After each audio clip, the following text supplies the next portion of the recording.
Welcome everyone from the story here in Lancaster.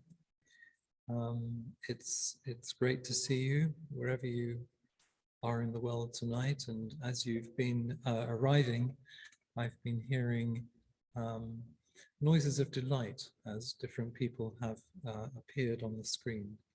So you're most welcome to this second day of our retreat. We're now deep into the retreat for the evening session. If you want to access Flint's talks and inquiry, you can go to the link tree that you'll have been provided with for the retreat and to click on that. And also if you want to find the Dharma talks from the last 2 days and from tomorrow morning, you can find those on Linktree and also on Appamada Europe SoundCloud. So it's 7 o'clock here in Lancaster. We have a rich hour and a half in front of us. Talk from Flint, followed by inquiry. And I'll now hand over to Flint to offer his part of the evening. Thank you, Flint.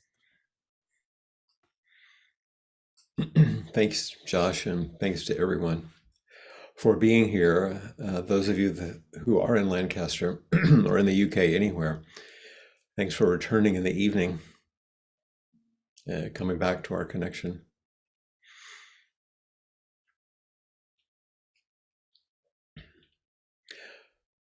The background that you see in which I'm sitting, I decided to use, some of you have seen it before, because it reflects a beautiful a through line of Trudy's talk this morning, which echoed some of what Josh began on our first day, which has to do with art and beauty, whether it's the unfolding of the lovely butterflies, or the sculpture and some of the other things that that Trudy was speaking about. You've also heard me sometimes speak about our lives and who we are as messy miracles, that we're messy miracles, that we are a miraculous indescribable kind of existence, which is it's kind of amazing we're here at all. And yet our experience is that it's such a mess all the time, and because we get so attracted to and enchanted by the mess of our lives, we sometimes miss the miraculous. And Trudy reminded us earlier that we work with what we have. We work with the ingredients of our lives like a cook who comes into the kitchen and opens the pantry or the refrigerator or whatever, and to see what's there, what can be made of it. And this is how we are in our lives.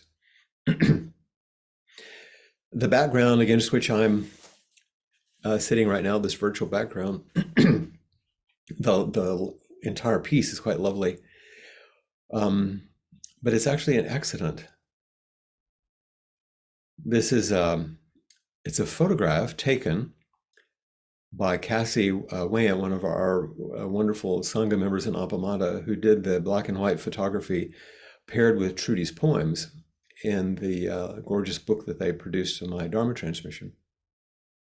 And Cassie has really recorded so much of Appamada's history in Austin over the years.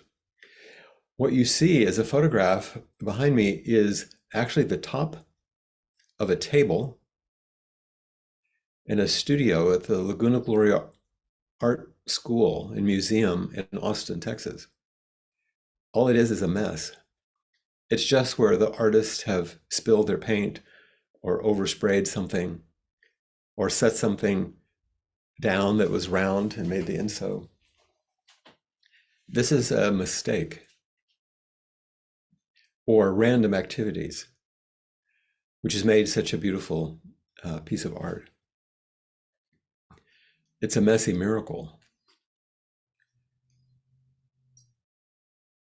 And it's what Trudy was suggesting for us, that we work with what we have and appreciate it.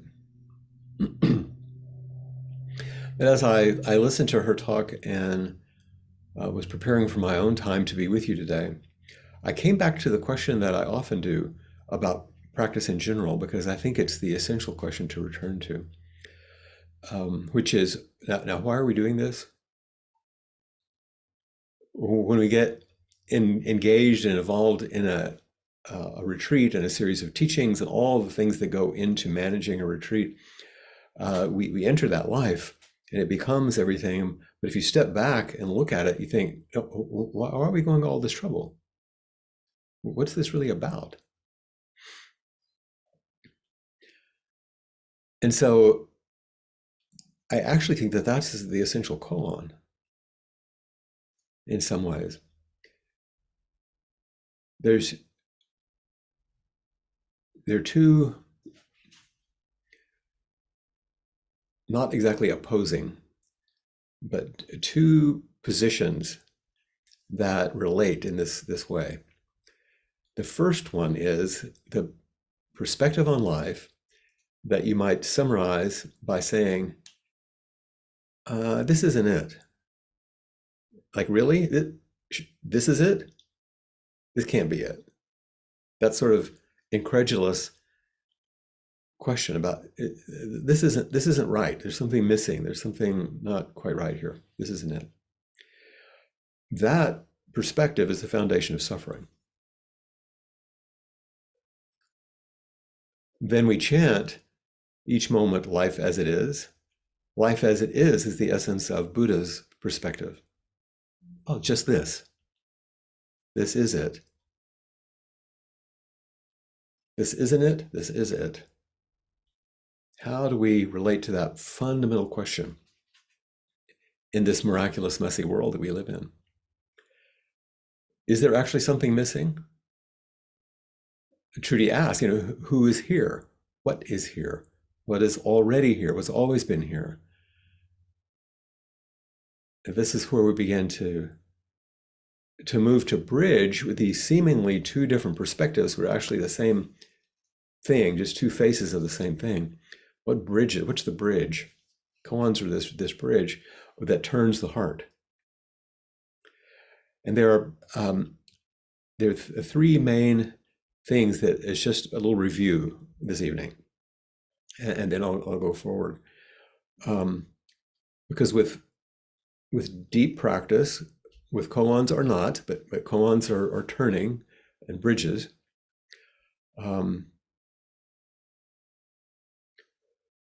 We learn that obstacles become gateways. The richness of life is already present. And making room for the unaccountable rather than the predictable is a useful turn.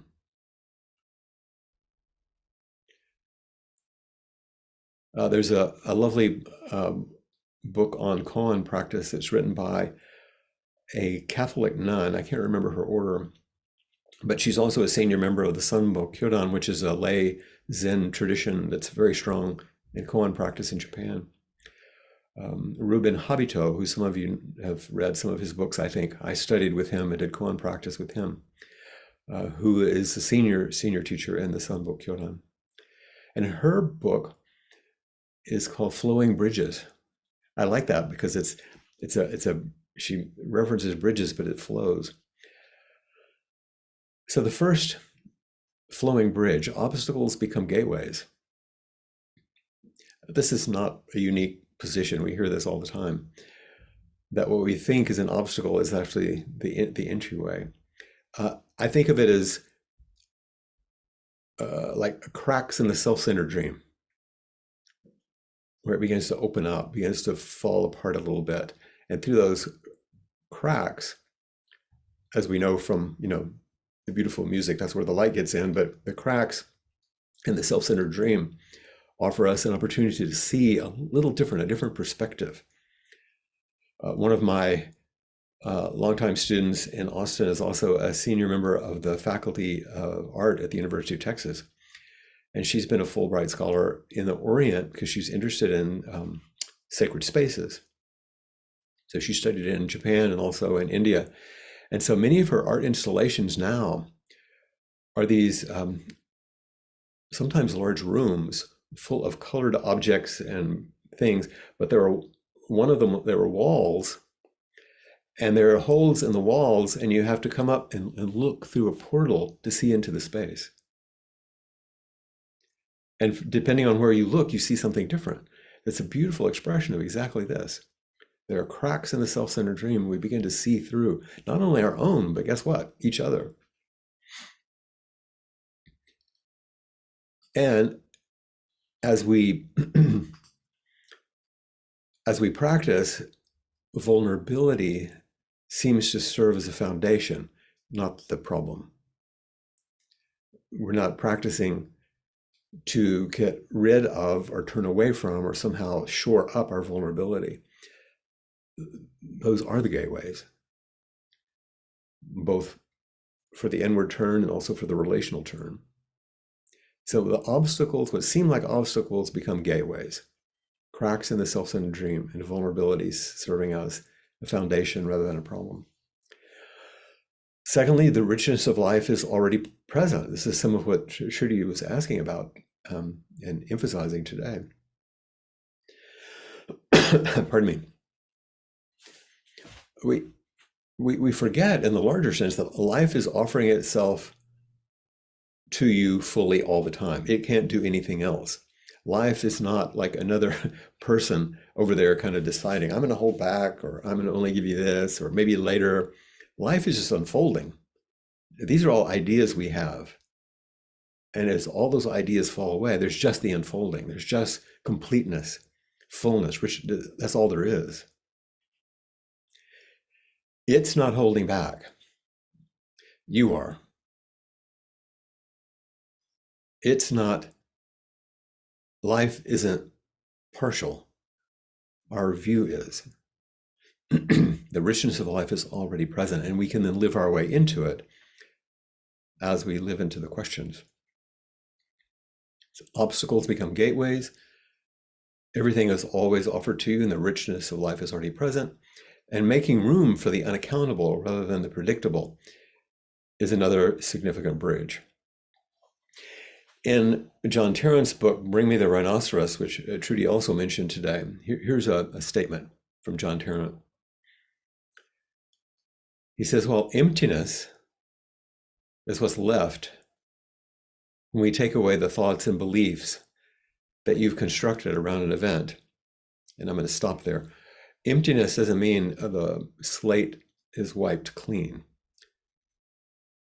Remember, this is emptiness of individuality or separation. So it's the fullness, when this unsegmented, unfractured fullness of completeness. While this completeness is what's left when we take away our thoughts and beliefs that we've constructed around an event. Not knowing is a way to move in the absence of such thoughts. We're not following just the ideas. It's a creative possibility.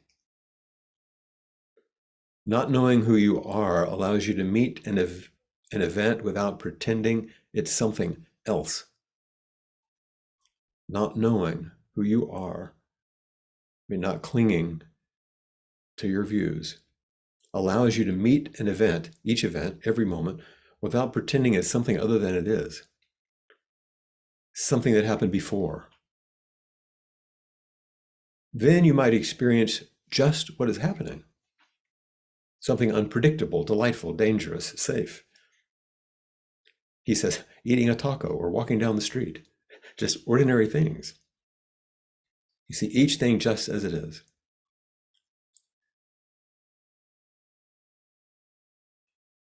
So often we don't realize that we're seeking something we actually can't have.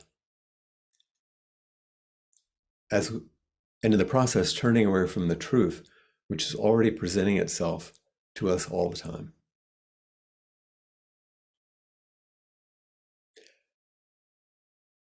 And that is a painful situation.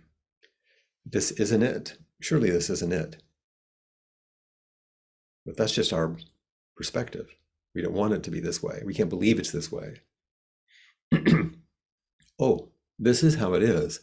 Therefore, how will I use it? How will I make a piece of art out of what looked like a mistake? So the obstacle becomes a gateway. The richness of life is seen more clearly as we make room for the unaccountable and what's instead of what's predictable.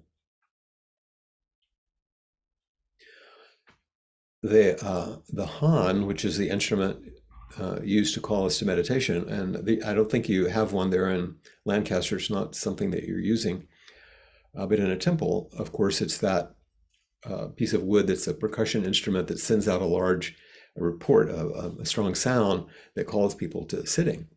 And we know, most of us know the phrase that's written on it. The translation that we often use is, "Great is the matter of birth and death.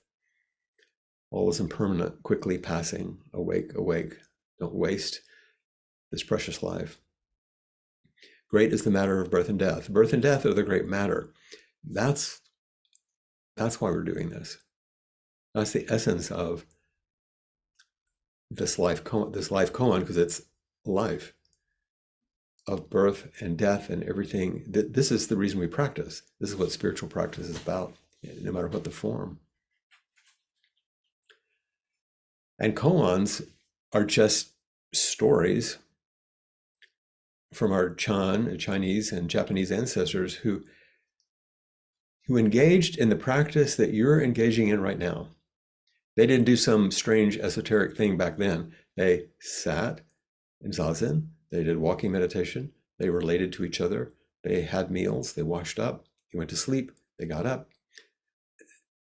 And they were just living life, always investigating the great matter. What is this? What does it mean to be in this life? And so I want to now give you an example of a particular koan, so you get another example. I think Josh may have talked about this one previously, but not in this retreat. And then I want to offer life threads from some of my students around this koan, because it's the basic question, the great matter of birth and death.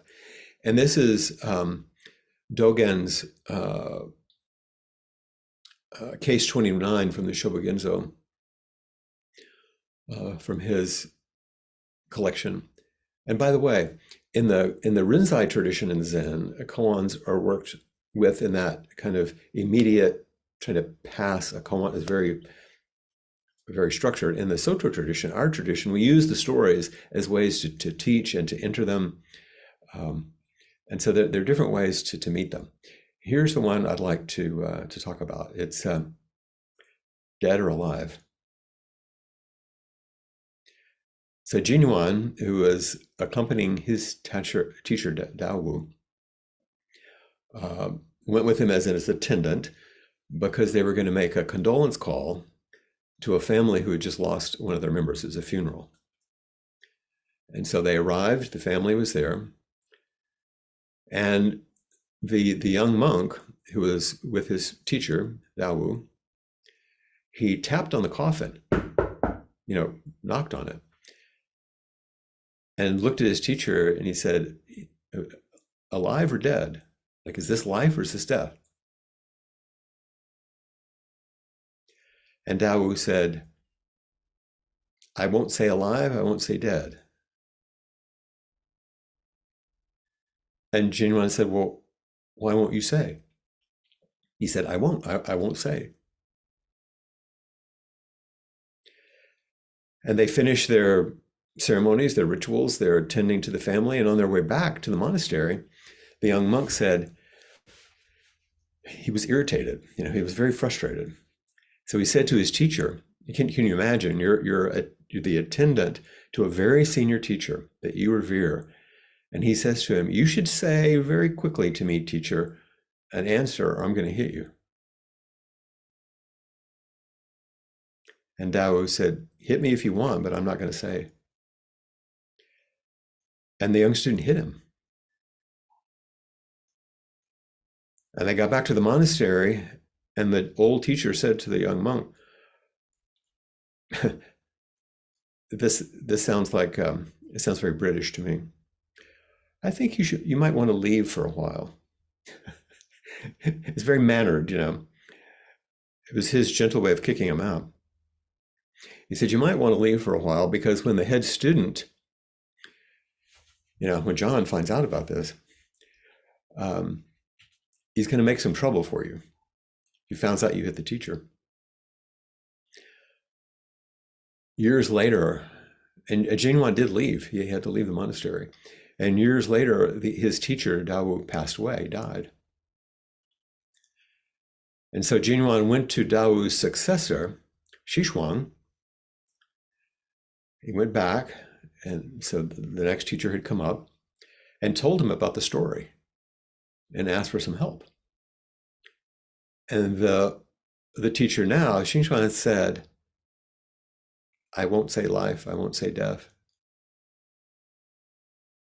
And Jinwan asked the same question again, why won't you say it? And he said, I will not say.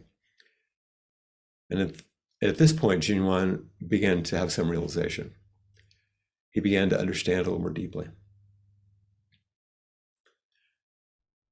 So that's the story. Dead or alive? The commentary I'm going to read here is a brief few sentences from John Dido Laurie, who is an American Zen teacher who's passed also.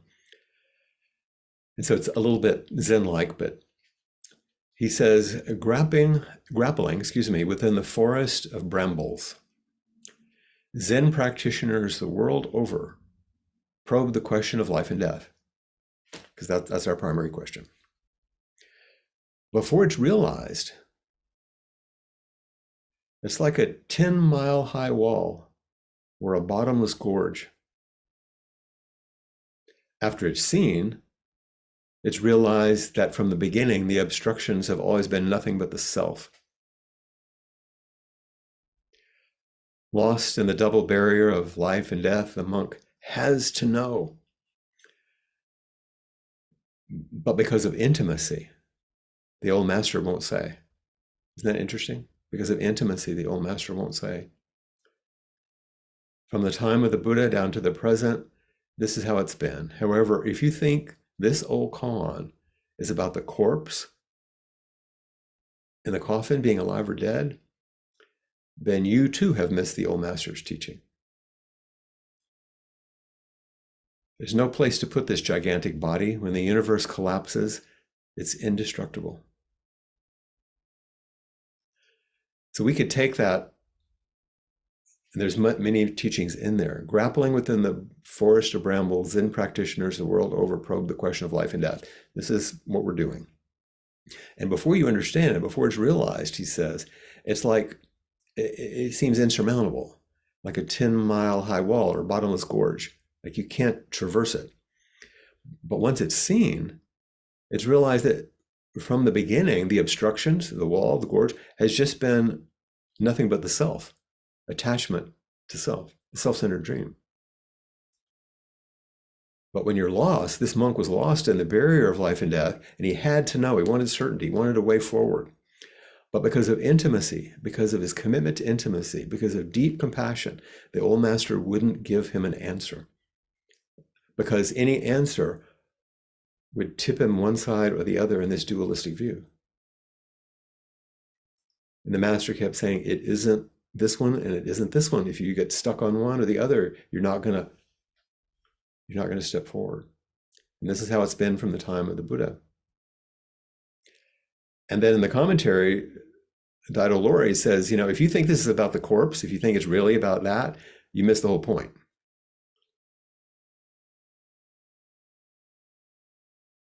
What are you going to do about this life that you have? That the universe is falling apart and refashioning itself constantly. The verse that he wrote, in arriving, not an atom, ATOM, not an atom, is added. Thus life is called the unborn. In departing, not a particle is lost. Thus death is called the unextinguished. So this is a classical koan, some commentary from a contemporary teacher, which is not, I don't think, too difficult to penetrate, and yet it really calls us to this deep question. More than a decade ago, I was teaching a class on koans, and one of the students in that class, whose name is Lisa, and I could say that because she's come forward and this is a public thing. She's spoken about this many times. Some of you may have seen her on Inquiry. Lisa was in the class, and she had a very bad accident on the motorway in the north part of Texas. She had a small car. I say a small car. It's like most of the cars you have in the UK, the smallest car. But she had an accident with an enormous lorry, using UK terms here, and in which her car was underneath and drug, and it was a terrible accident. And she was gravely injured at that time, but somehow survived, and there's more to that story. So in practice discussion, I met her for the first time after her accident, and the long break of her recovery, which is like a year, 2 years almost.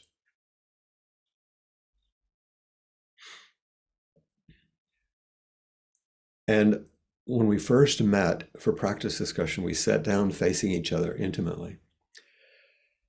And immediately I smiled at her and I said, "Lisa, I'm so glad you're alive." And she laughed and said, "Well, I don't know why. I was depressed a good bit of my life, and many times I wanted to die." And I said, "Yes, but you don't choose life. Life chooses you." Then she stopped and told me a story that I'd never heard. And I have to give you a tiny preface, which is, in that koan class, we started with the first koan that's often used in the curriculum of classical koan study, which is the koan about Mu. Some of you know this one. A monk asked Joshu, famous teacher, "Does a dog have Buddha nature?"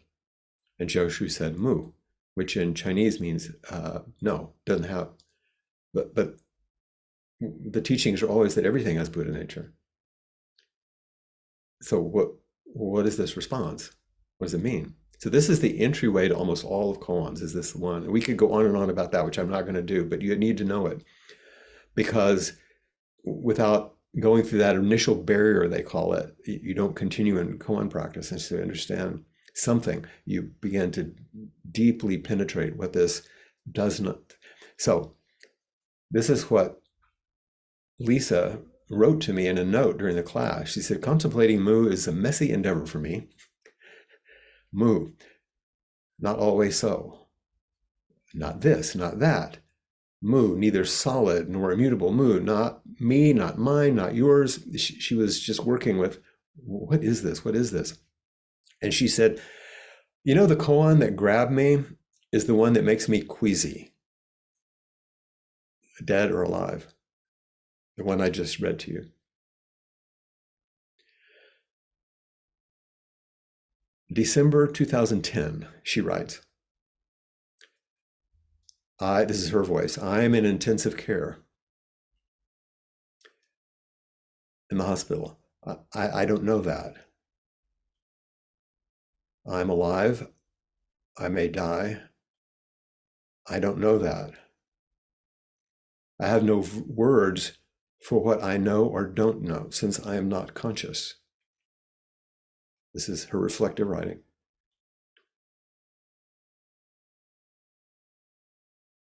March 2013, 11:09 a.m. "I'm crying as I write this to you. Then she recounts that moment in 2010. My brother is there. I don't know that. It's dark inside where I am, a bit of red, a bit of black, a sensation, a rough hand, but I don't know that, firmly grasps mine. Amidst the hallucinations, a telegram to the Appamada Zen Center. We regret to inform you, amid the hallucinations, I don't know whether I'm supposed to live or die. Please tell me what to do. Internally, I turn towards the hand. I turn towards life.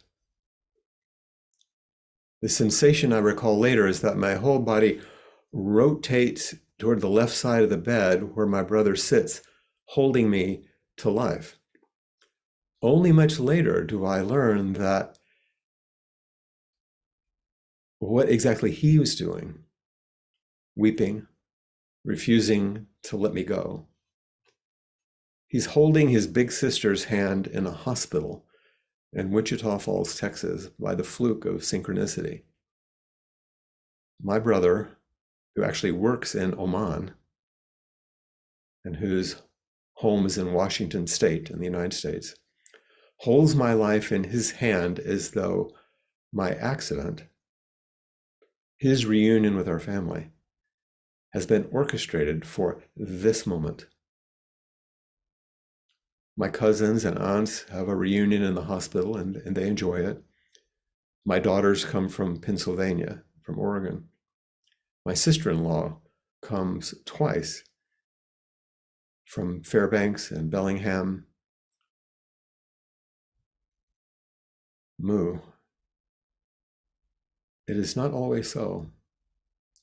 Flint says, you didn't have a choice. Life chose for you. Peg says, this is an opportunity. Your parts have been tossed about. They all encourage my parts, the smaller selves in my conditioning, to drop their outdated beliefs, to drop their burdens.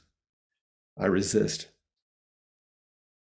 Then a few weeks ago, a tree drops its dead leaves, more and more of them. They keep dropping, blowing away in the wind, beliefs that are no longer relevant, beliefs that have been burdens. I started this practice as an insect, covered in camouflage with debris, bits and pieces of leaves. Recently, the leaves parted to reveal a hairless, pink infant mouse. Now the leaves are falling away. The mouse is my heart, vulnerable. Moo, it's not always so.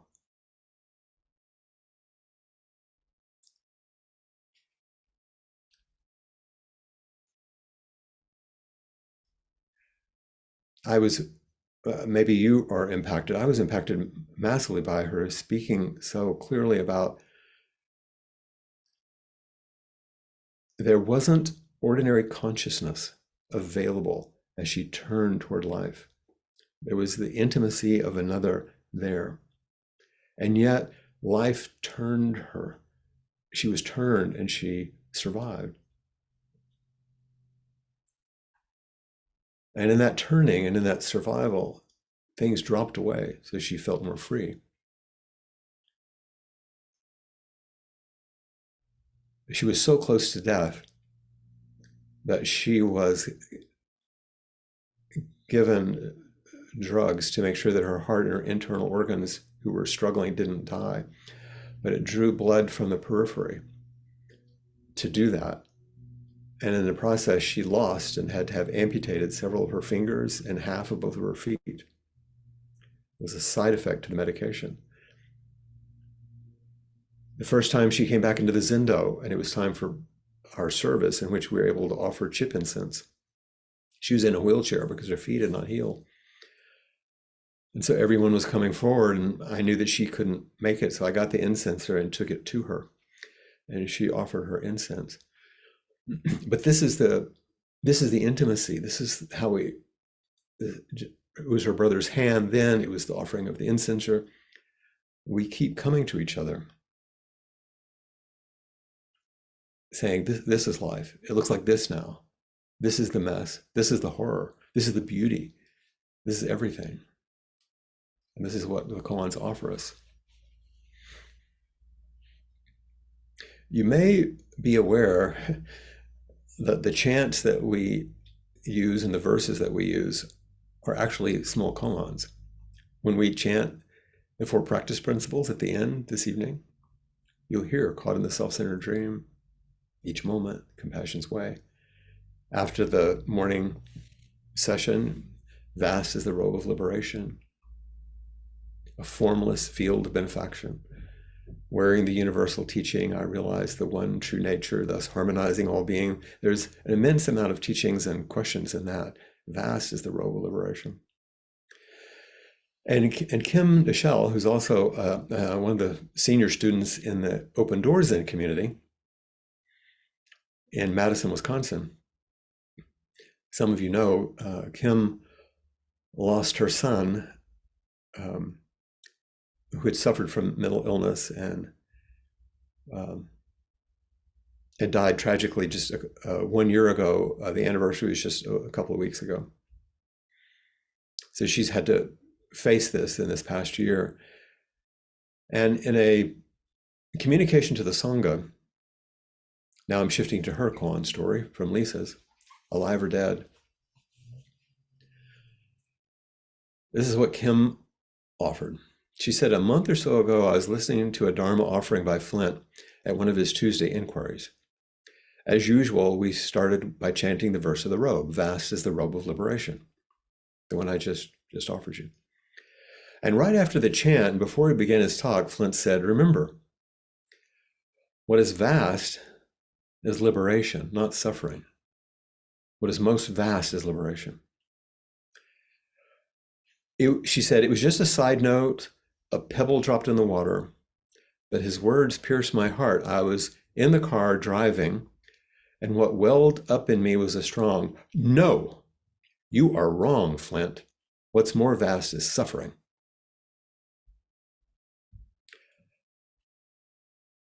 She said, I don't usually have a strong no come up when I listen to Flint, but sometimes the suffering can seem so all-encompassing. It fills up the entire sky. And then I'm inserting part of that quotation from Joan Sutherland that we began with. We live in this complicated, noisy, movement-filled, emotion-filled, thought-filled world. The giant field of things constantly rising and falling. Kim continued, what this did for me, though, was plant a deep question in my heart. She called it a personal koan of sorts. What does liberation feel like in my life now? What is liberation in this body, in this time, in this place, in these broken-hearted circumstances? At this point, when she's writing it less than a year from when Fred died. I knew in my core that what Flint said was true, but how is the truth showing up in my life?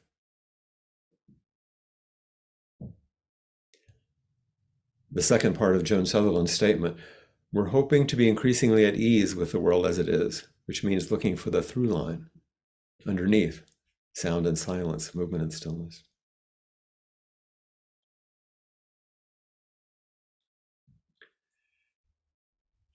And then Kim referenced yet another student. See, I'm using these stories because you see how our lives fold in with each other, and we know this.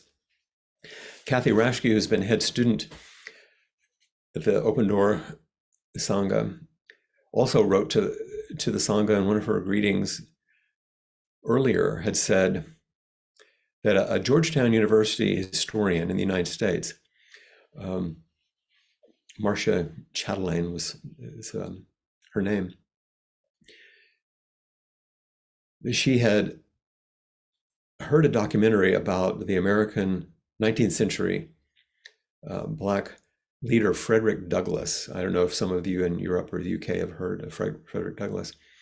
He was an American social reformer, abolitionist, orator, writer, statesman. He was very important in early Black history and all of history in the United States. He escaped from slavery in the state of Maryland, and he became a national leader in the abolitionist movement in further north in Massachusetts and New York, speaking in anti-slavery writings. So that's the context. So this historian, she said in her writing, she said, Frederick Douglass moved from being a mirror to hold up to the nation its failures, to becoming a lens for future generations. He moved from being a mirror to becoming a lens to understand their own public service, to understand their own commitment to justice, to understand why bravery is so important. And so Douglass challenges us to become the fullest expression of ourselves and our ideals. And Kathy used this. She said, I was taken with this idea of a mirror being transformed into a lens. It gave me a sense of hope. In this case, she said, looking back on one of the horrors of our history, each of us in whatever country we are, we know this, have your own, it seems that they become divine messengers to shed light as we go forward. And she went on to apply this metaphor to herself. She said, and then with the image in my mind's eye of a mirror being transformed into a lens, I started to wonder about what else such a transformation could be actualized. But where else such a transformation could be actualized. And I landed in the sphere of the two truths, like we've been talking about here, in the land of my small self and its various parts, in the land of the true self. I could feel the energy of facing the reflection of my inner struggles, but this time without judgment, and instead with the healing energy of compassion. Then, as if with some luminous mirror wisdom, a phrase from our practice, to turn and look forward as though through a lens to future possibilities.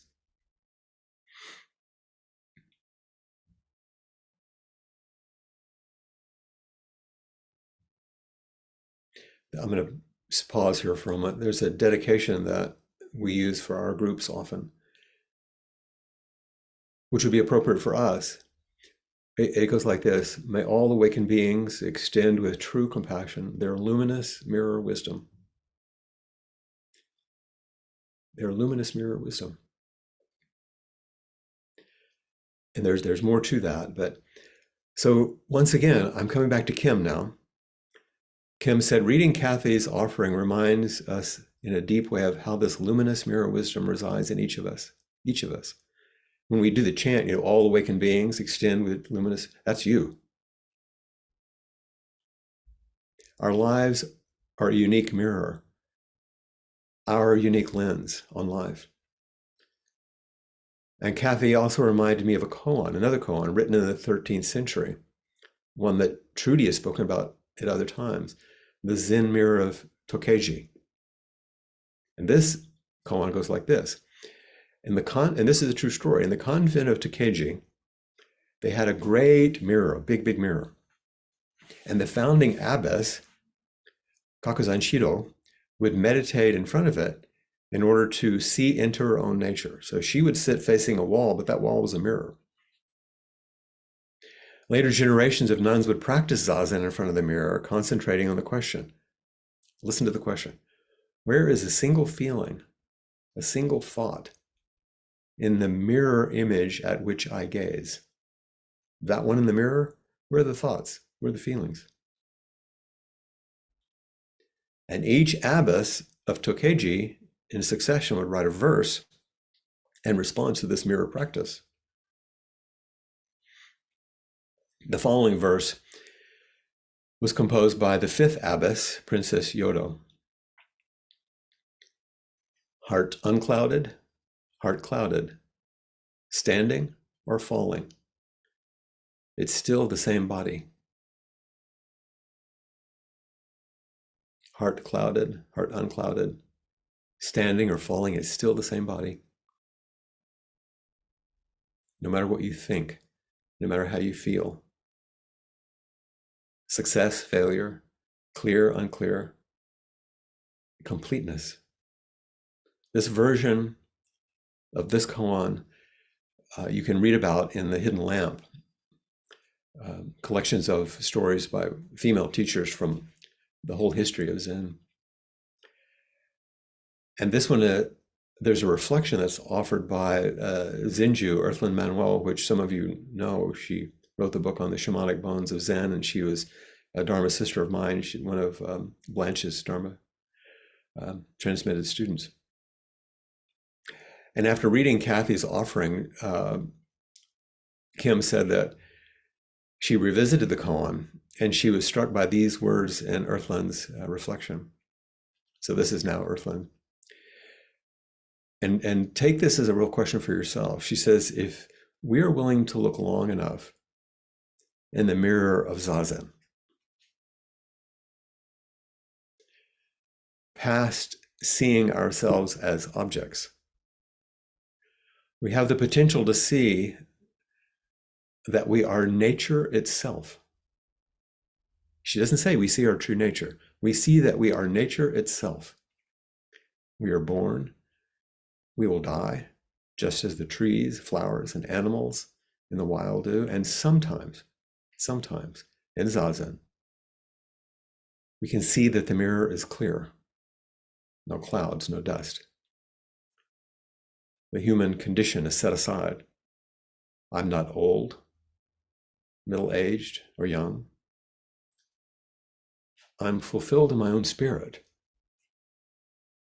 And in this recognition, I feel the connection to my ancestors, to those who came before me, and to a life larger than my own. I'm returned to an open field in which there are many possibilities. It's quite lovely, isn't it? And then Kim says further, she says, I find it so interesting to think that practice, Zazen, sitting Zazen, or turning towards life as it is, including our personal and collective sorrows, losses, and fears, can open our hearts and minds and serve as a corrective lens to see through. The mirror of Zazen becomes a lens. From this place, our conditioning softens, and we can see the vastness. We can even disappear into the pure clarity of the moment. Just as Lisa did in that moment on the edge of death. And Kim says both Kathy, her friend, and Earthland, as she was reading, point us towards the liberation that Flint, with such clarity, declared is more vast than your conditioned self, so much more than the I that suffers. I am fulfilled in my own spirit. This life. And she's saying that as a mother who's lost her child. This life, this being, is nothing but possibility, is nothing but liberation. No clouds, no dust, simply luminous mirror wisdom. Frederick Douglass's luminous mirror wisdom. And she listed people in her song, but I'm going to change the words. Frederick Douglass's luminous mirror wisdom, Josh's luminous mirror wisdom, Trudy's, John Copeman's, Kim's, Kathy, Earthland's, yours, mine, ours. There's a sense of hope or possibility when we reside in this wisdom. Kathy ended her teaching reflection by saying this simple idea of a mirror and a lens, really a simple piece of glass in both cases. She said, offered me a powerful opening. It offered a kind of renewal to my vow, to the Bodhisattva vow, what Miss Chatelaine spoke of in regards to Frederick Douglass, to become the fullest expression of ourselves and our ideals. I would say to live and be lived for the benefit of all beings. And at the end of this whole offering, Kim wrote a verse inspired by Kathy and Earthland and Princess Yodo. She wrote a verse just like all the koans in their commentary, then the teacher will write a verse. And Kim wrote this verse. Heart closed, heart broken open, here or gone. Take a deep breath. It all resides in the open field of liberation. Heart closed, heart broken open, here or gone. Take a deep breath. It all resides in the open field of liberation.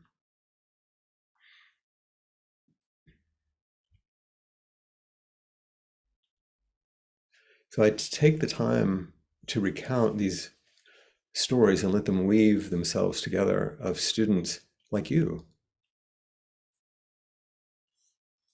who are living their way into their life koans, living the deep questions that they can't turn away from, that won't leave them alone. It keeps tugging them back. You know, Trudy quoted the very famous lines from Rilke earlier in his letters to a young poet about living the questions. That the answers couldn't be given to you anyway because you couldn't live them. Even before he wrote those letters to that young cadet, Rilke retreated to a Russian Orthodox monastery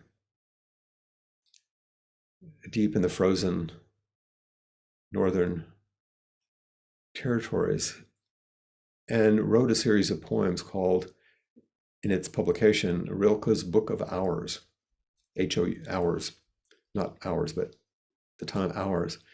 And the subtitle is Love Letters to God. At one point, he said he wished them not to be published during his lifetime because they were too intimate. But they were ultimately published.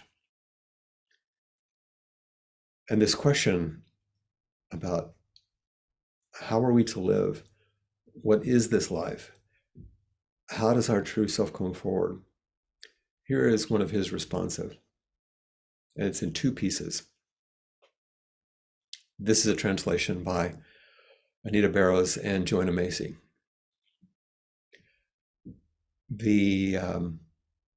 Once again, the pronouns are masculine here. I apologize, that's the way the translation is. No one lives his life. Disguised since childhood, haphazardly assembled from voices and fears and little pleasures, we come of age as masks. Our true face never speaks. Somewhere there must be storehouses where all these lives are laid away like suits of armor or old carriages or clothing hanging limply on the walls. Maybe all paths lead here to the repository of unlived things. That's the first part of his writing. There's a darkness to it, but there's also a reality to it. No one lives her life. Disguised since childhood, haphazardly assembled from voices and fears and little pleasures, we come of age as masks. Our true face never speaks. Somewhere there must be storehouses where all these lives are laid away like suits of armor, old carriages, or clothes hanging limply on the walls. Maybe all paths lead here to the repository of unlived things.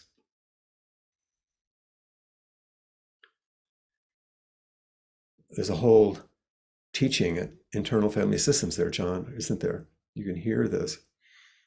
Now, there's a second piece that he responded to his own first poem. And it's a theistic way of saying it, but and yet, he starts the second poem, and yet, though we strain against the deadening grip of daily necessity, I sense there is this mystery. All life is being lived. Who's living it then? Is it the things themselves? Or something waiting inside them like an unplayed melody in a flute? Isn't that lovely? Is it the winds blowing over the waters? Is it the branches that signal each other? Is it flowers interweaving their fragrances, or streets as they wind through time? Is it the animals warmly moving or the birds who suddenly rise up? Who lives it then? God, are you the one who's living life?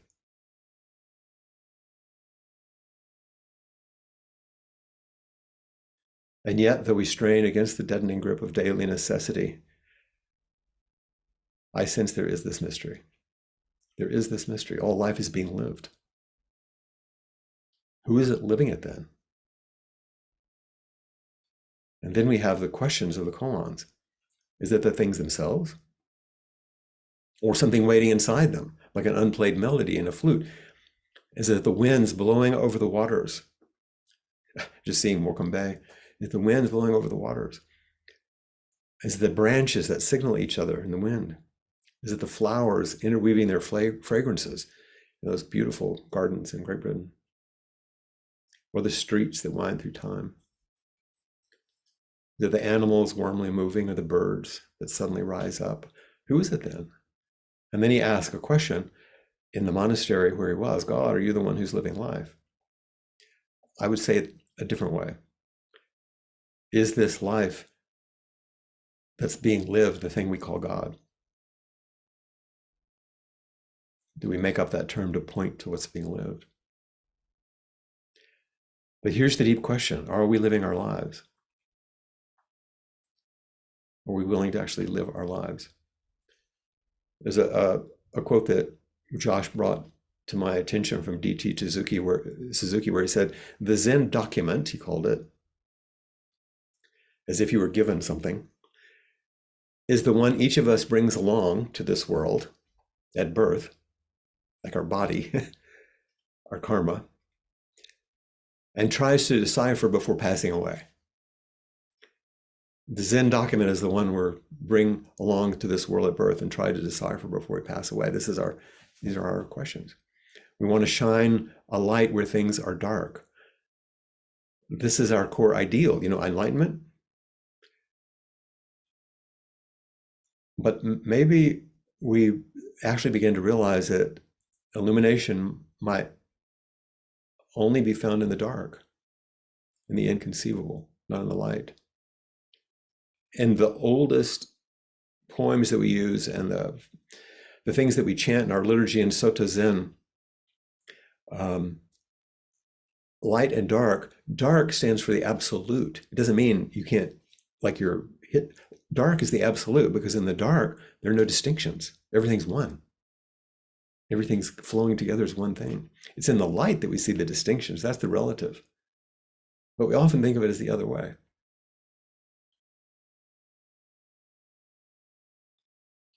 Sometimes when we meet someone, see someone, hear the stories like I've just read you, who's uncommon, unpredictable, unexplainable, unfathomable, we're intrigued.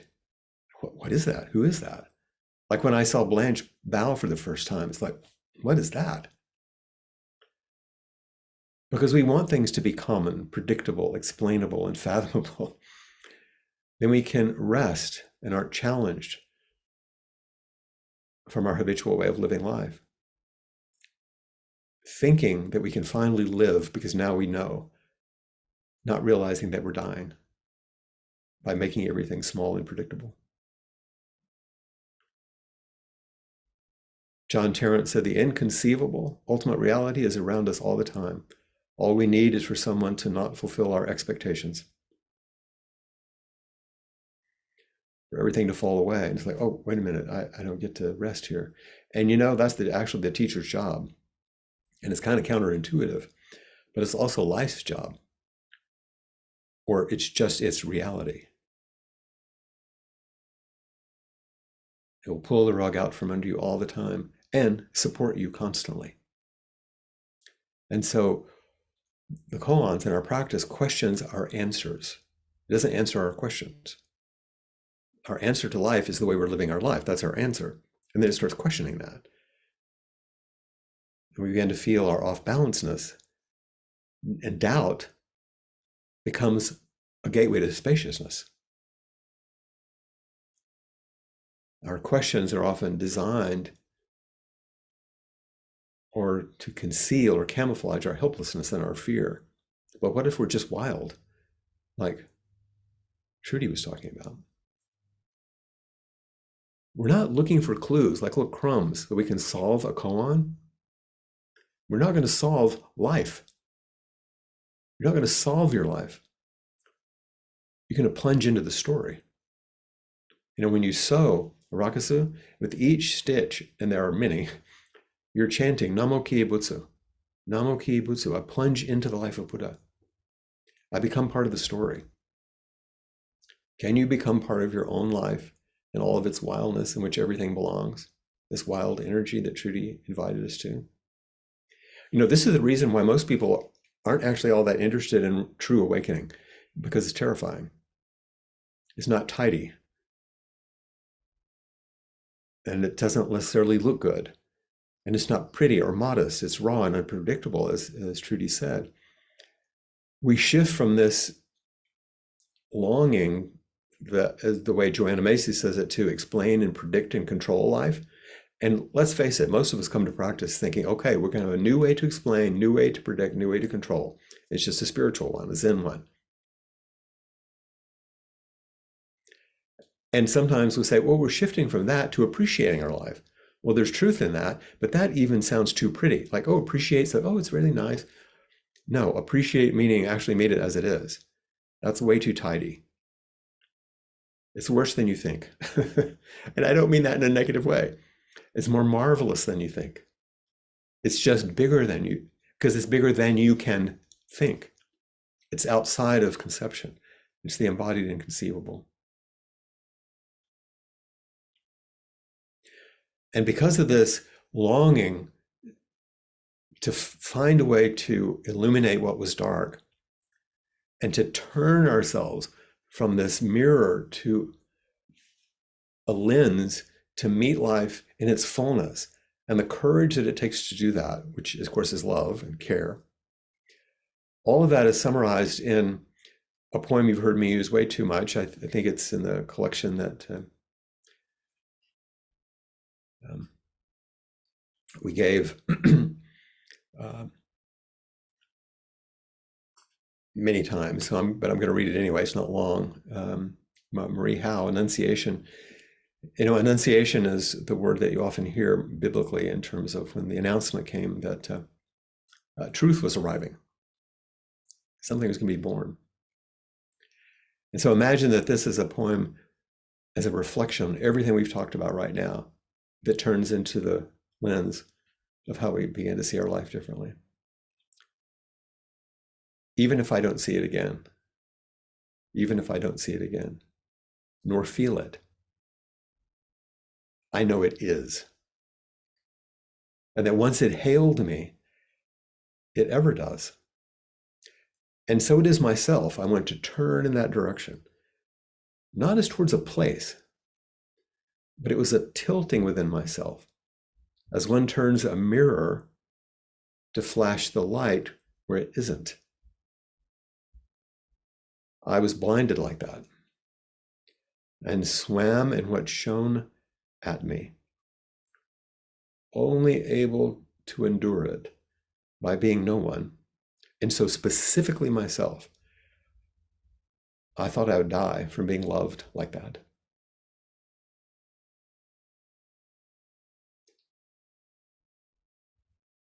In a moment of kinsho, of samadhi, of awakening, of insight, the thing that you hear at the end of all of those koans, and then so-and-so had a realization, then even if I don't see it again,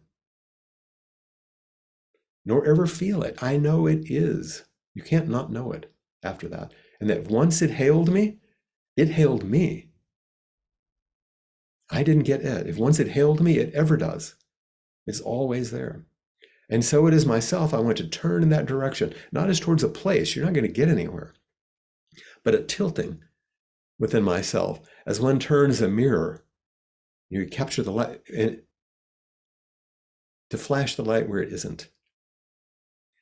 I was blinded like that and swam in what shone at me, not solid footing, not groundedness. I swam in what shone at me, only able to endure it. And here's the two sides: by being no one and so specifically myself, by dropping my attachment and opening myself to the inconceivable, by being specifically myself. I thought I would die from being loved like that. I thought I would die from being loved like that. Like in Mary Oliver's, the Buddha's Last Instruction, where she says, clearly I'm not needed, yet I find myself becoming something of inextricable value. Clearly the small self is not needed, yet I find myself becoming something of inextricable value. This dual nature, this is what our koans help us touch. So if you have questions about this, if you have some piece of intimacy that you want to bring forward, please do. We have a little time. Maybe we can turn the mirror, shine the light, tilt, open our heart a bit. Hopefully be alive, not dead. And we'll see what turns. And if you're online, please just raise your hand virtually. There's that little smiley button down there, reactions. If you click on it, there's a little hand. You can raise your hand. And Maria I think will probably help you out. And if you're in the room in Lancaster, take that long, long, anxious walk up to the chair that people make a joke about. But please don't hesitate.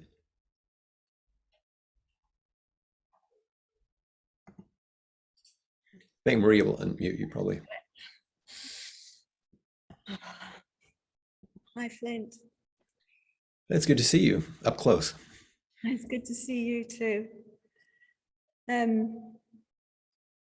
All through yesterday and all through today, and in listening to Trudy's Dharma Talk this evening, and John's beautiful activity that he invited us to do this afternoon, and inspired by the butterflies that are spread across the gallery, I've kept having this image and felt sense of a Kim Rosen poem, which has a line in it that goes something like, do you know what happens to the caterpillar?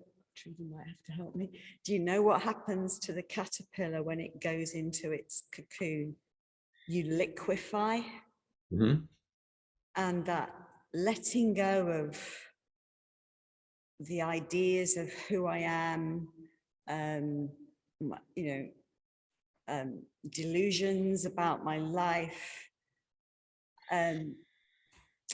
this idea of dissolving and liquefying either big things.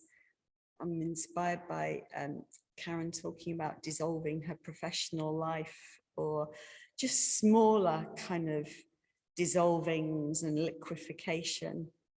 And I thought about the container in which the caterpillar needs to do that. And if you knocked on, knocking on the coffin of the caterpillar going, are you alive? Is it alive? Is it dead? Is it caterpillar? Is it butterfly? And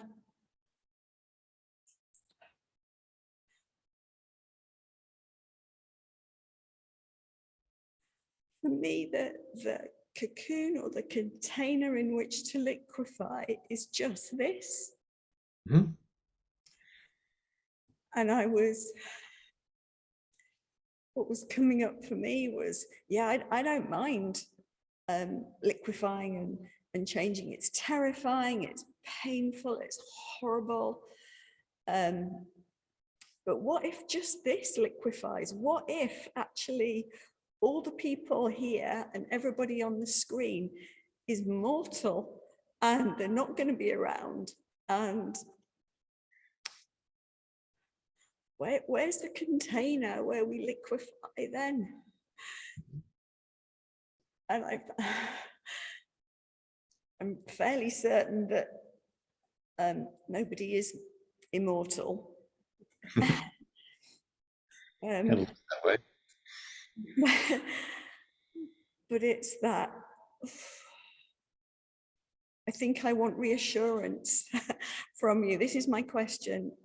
I want reassurance from you, Flint, absolute assurance that just this is immortal. So just give me that, please.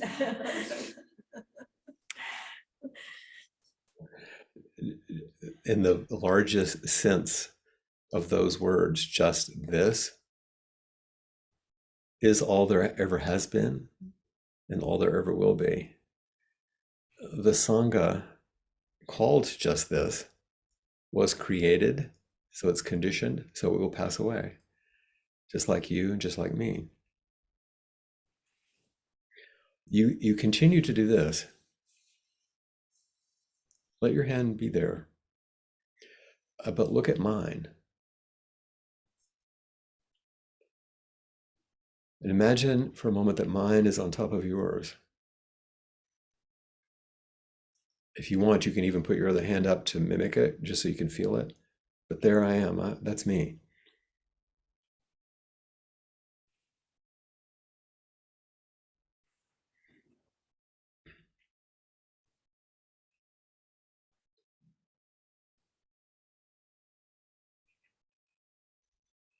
What's here now? Without too much thinking. Stay with me. You're in my heart, as is everybody else, all the time, even when you're asleep and I'm awake, and we all go our separate ways. Including dying. Including dying, yeah. Crossing that particular threshold. We think it's the end of something. It isn't, is it? Only in our ideas. And because we're mortal and because we are humans, it's painful and it is a loss. It's terrible. And it isn't anything. Both things are true. That's just this. That goes on.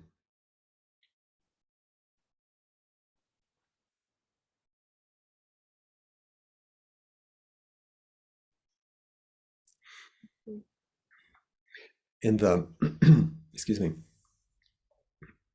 I'm going to make sure I get this right because my brain sometimes goes funny. The dedication chant that I started earlier, we say, may all awakened beings extend with true compassion their luminous mirror wisdom. May the merit and virtue of this retreat, along with our everyday practices, extend to all beings everywhere. May all be relieved of suffering, free from fear, longing, aversion, and ignorance. And may the way of awakening go on endlessly. Because the way of awakening does go on endlessly. When Dogen talks about body and mind dropping away, that this no trace remains and that no trace continues endlessly.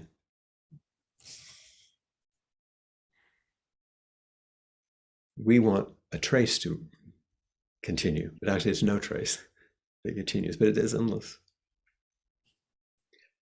And that's the mystery. Yeah. This lovely mystery that you could die from being loved like that. Oh, that's what What I a thought. line. Yeah. This afternoon, I thought I could die from being loved by all these people. Yes. And you know it even outside of that. And we don't have to go into all the stories, but you would appreciate this. One of my friends who had gone to a treatment center recently came back and said, they had these horses. And I said, really? And he said, yeah. And I'm afraid of horses. You know, they're really big and I'm really terrified of them. And so the therapist asked me to go into the arena with this beautiful horse. And she said,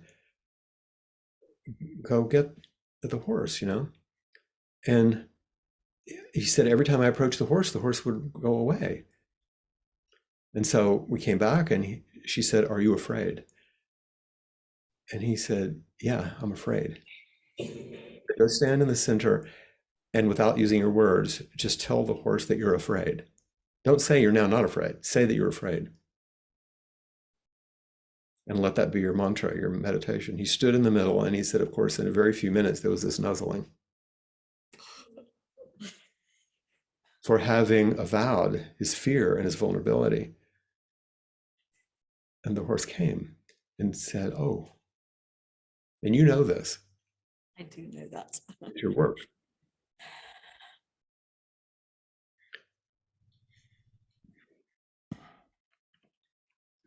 Maria will help you. There we go. I seem to have mastered that. Good. Pay no attention to the.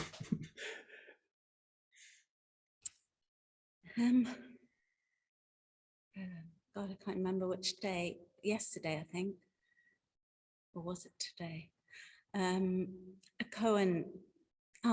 Today. Because last night you said you don't choose a Koan. The Koan finds you. Hmm? So this morning when I was sitting, the sound of one hand clapping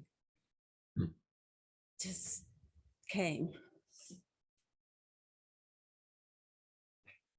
And It would, because that's the only way that sound can arrive. and it's been with me ever since. And I was thinking, well, I won't go up because I don't understand it yet. Then I thought, it's got something to do with, well, putting your hand up for one thing. Yeah. And it's got something to do with aloneness. I want to insert in the original Chinese, the word clapping is not in the original koan. That's to help us. In the original story, it's what's the sound of one hand. And that's the one you received, I can tell. Yes. Yes, the sound of one hand. And how is it sounding now? Sounds like that. Like this. Like,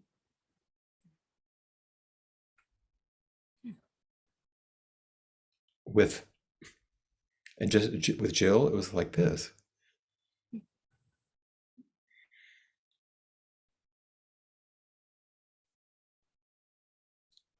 Sometimes it's like this. Sometimes it's like this.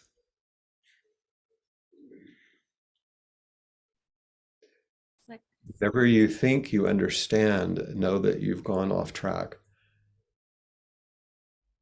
And just stay with the one hand.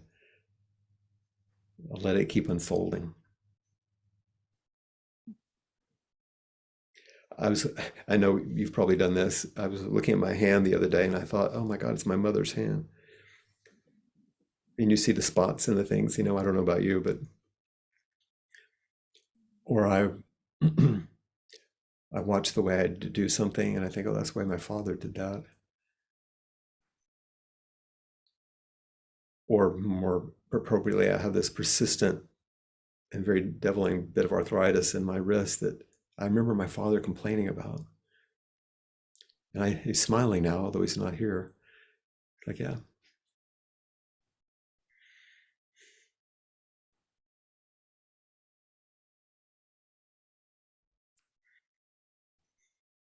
your hands inextricably connected.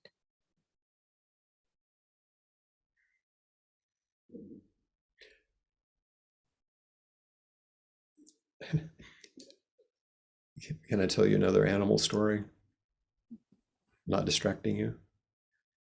Because it makes me, since I told that story about the horse, it reminded me,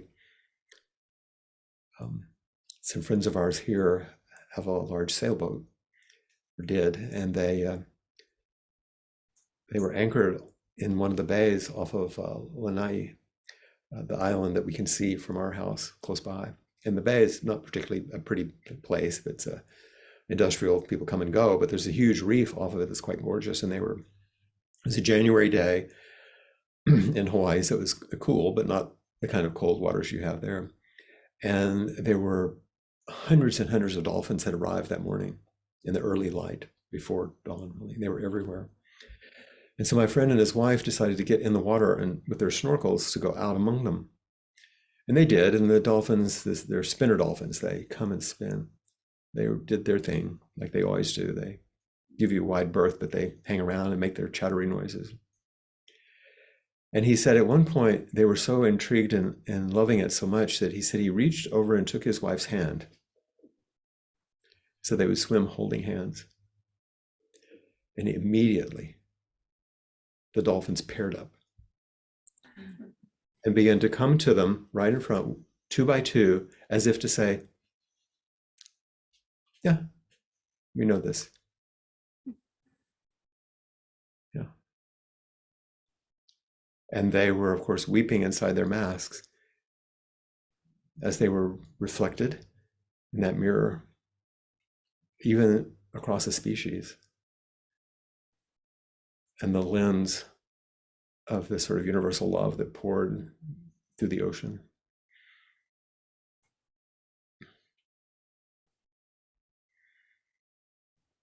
Yeah.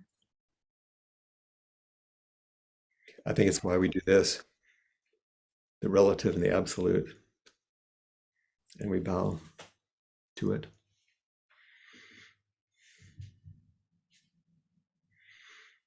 Yeah. There never is only one hand. Not one and not two. Best you can say is not two. Thank you, Mary.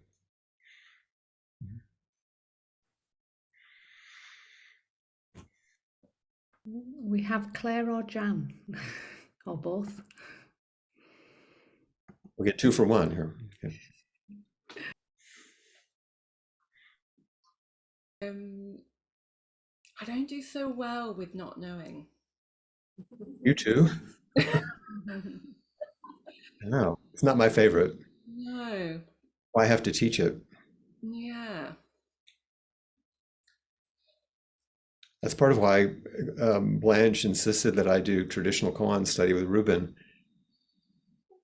You know, she knew I have all these degrees and I'm, you know, learn all that. It's like, I think you need to do this practice. So I'm like, okay. It's terrifying and upsetting and embarrassing and humiliating and wonderful. Yeah, the ones that chime with me are scary and sad. This way? Scary and sad. It's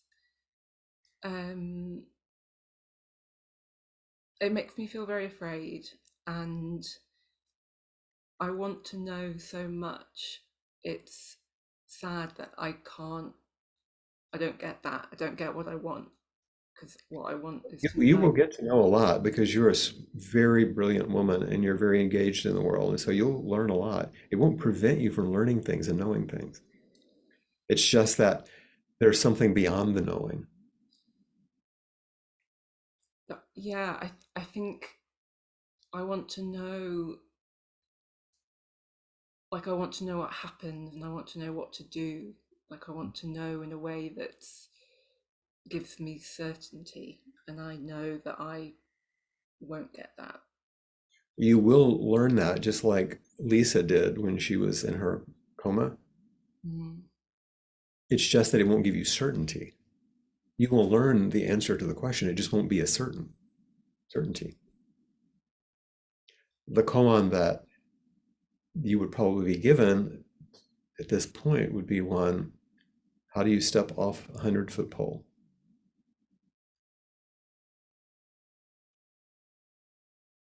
Show me. I'm not asking you to do that, but that's the injunction. Suppose you reach the top. Suppose you actually get there. Suppose you ascend, learn. Then how do you take that one more step?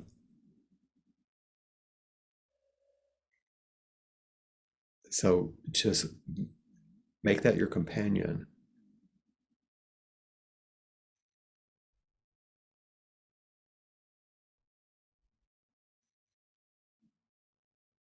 And see where it takes you.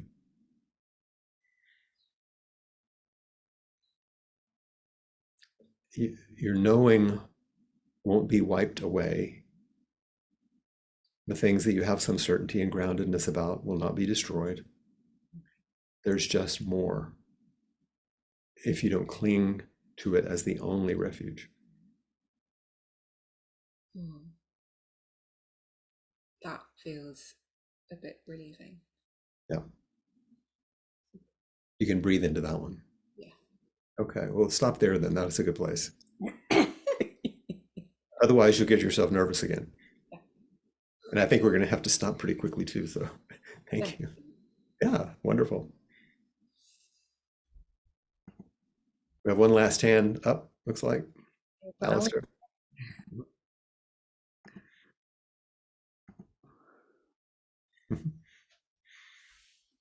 You have a whole crowd there. That's great. Yeah, we've got another generation here with us. Yes. Yeah, we need to watch some Zen telly together. So here we are. I'm with wow actually right now. Is wow. And knock knock as well. I've got the hand and I've got the coffin and I'm knocking the coffin at that mystery of birth and death. And I was sat today feeling awake, in pain, to a posture that I've sat in thousands of hours for the past 28 years.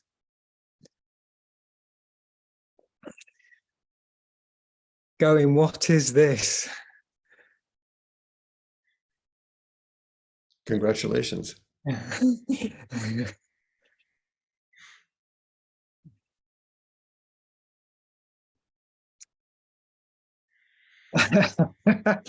and then I don't know if it was before or after that, John did the Dharma exercise of inviting us to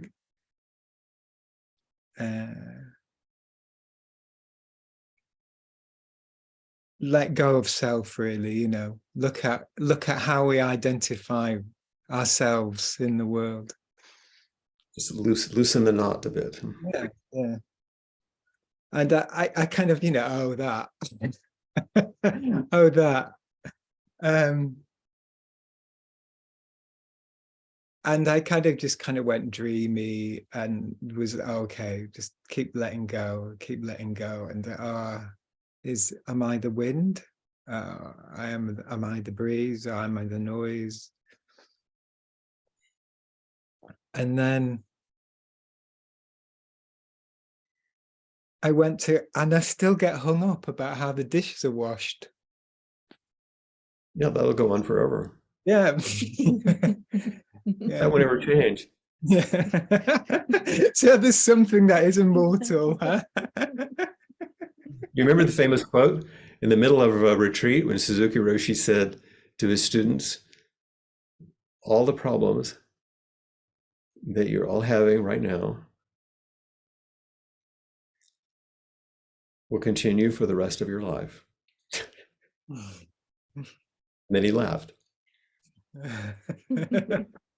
On other occasions, he said, we live constantly off balance against a background of perfect balance.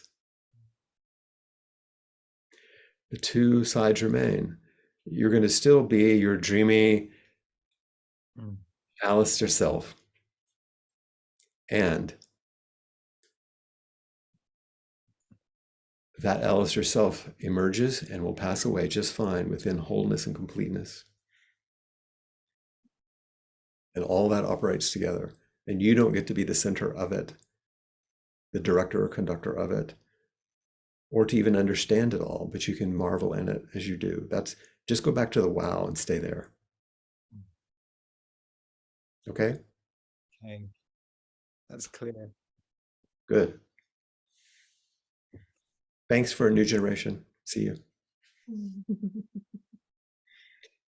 I think it's time for our chanting. Is that correct? And I ask that the room, we hear them, because that way we all get to hear the multiple voices. That's why I ask you to lead it. It's really lovely. So Thank you. thank you for having me again this evening. Thank you so much, Flint. And we look forward to another rich day here tomorrow and seeing you tomorrow evening. Thank you so much. Caught in the self-centered dream, only suffering, holding to self-centered thoughts exactly the dream. Each moment, life as it is, the only teacher, being just this moment, compassion's way. Caught in the self-centered dream, only suffering, holding to self-centered thoughts exactly the dream. Each moment, life as it is, the only teacher, being just this moment, compassion's way. Caught in the self-centered dream, only suffering, holding to self-centered thoughts exactly the dream. Each moment, life as it is, the only teacher, being just this moment, compassion's way.